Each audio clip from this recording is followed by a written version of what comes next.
Hi there. Is this the final straw? Do you want to move so far away that you can brag about it? Would you rather tear out your brainstem, walk out into the middle of the nearest 3-4-way intersection and skip rope with it, then continue living where you do now? Then move to... I hate this channel. No! No! Tentacle Acres, where happiness is just a suction cup away.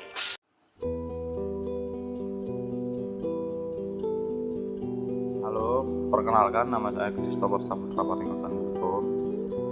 Saya ada prodi manajemen. Di sini saya ingin mempresentasikan tugas TS PPKN saya, yaitu satu kebijakan dalam skala nasional apabila saudara menjadi seorang pemimpin.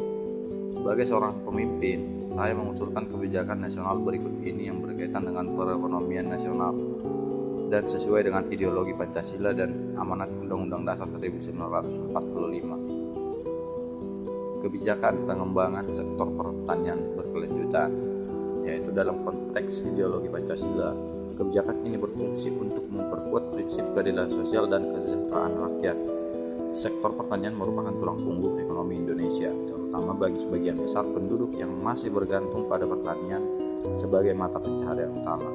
Kebijakan ini juga sesuai dengan amanat Undang-Undang 1945 yang mengamanatkan negara untuk mengelola sumber daya alam secara berkelanjutan demi kepentingan nasional. Dengan fokus pada pertanian berkelanjutan, kita dapat mengoptimalkan pemanfaatan lahan, air, dan sumber daya alam lainnya serta efisien dan bertanggung jawab. Kebijakan ini akan memberikan manfaat yang signifikan bagi rakyat Indonesia dalam beberapa aspek, yaitu antara lain: 1. Peningkatan ketahanan pangan. Dengan mengembangkan pertanian berkelanjutan, kita dapat meningkatkan produksi pangan dalam negeri, mengurangi ketergantungan pada impor pangan, dan meningkatkan ketahanan pangan nasional.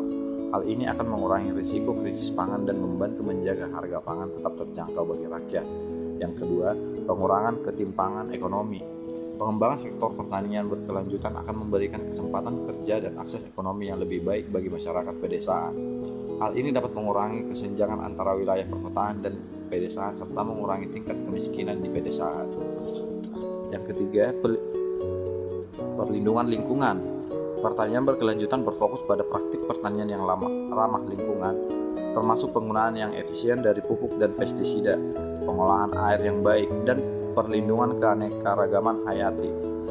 Hal ini akan membantu menjaga keberlanjutan lingkungan alam Indonesia dan menjaga kerusakan lingkungan yang merugikan bagi generasi mendatang.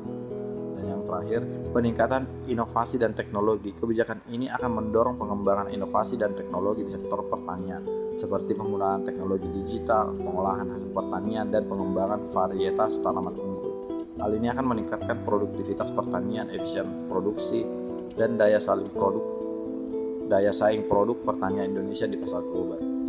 Dengan mengimplementasikan kebijakan pengembangan sektor pertanian berkelanjutan, pemerintah akan dapat membangun fondasi yang kuat untuk pertumbuhan ekonomi yang inklusif, meningkatkan kesejahteraan rakyat, dan melindungi sumber daya alam Indonesia. Kebijakan ini juga sejalan dengan nilai-nilai Pancasila. Sekian dari saya, mohon maaf jika ada kesalahan kata. Terima kasih.